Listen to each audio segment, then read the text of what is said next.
Deutsch lernen durch Hören. Kann denn Geld alles sein? Die Großstadt ist laut und Daniel ist gestresst.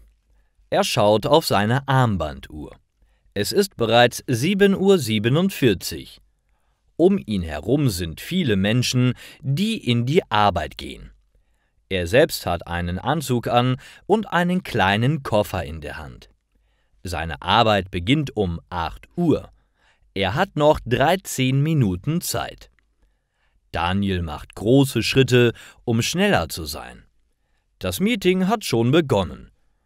Daniels Kollegen sitzen am langen Tisch im Meetingraum und reden über das Projekt. Daniel geht leise in den Raum und setzt sich auf einen Stuhl in der Ecke. Er seufzt. Diese Arbeit macht ihm keinen Spaß. Er verdient aber viel Geld und kann sich teure Dinge kaufen. Sein Nachbar hat ein neues, schnelles Auto. Das will Daniel auch.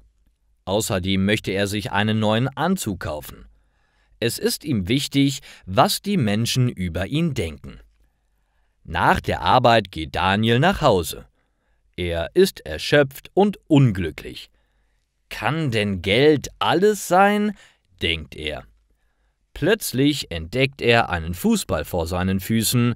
Er schaut sich um und sieht die Kinder auf der Straße. Sie schauen Daniel an. Er schießt den Ball mit dem Fuß zu den Kindern zurück. Sie jubeln und bedanken sich. Auf einmal erinnert sich Daniel an die Vergangenheit. Als Kind hat er auch gerne Fußball gespielt.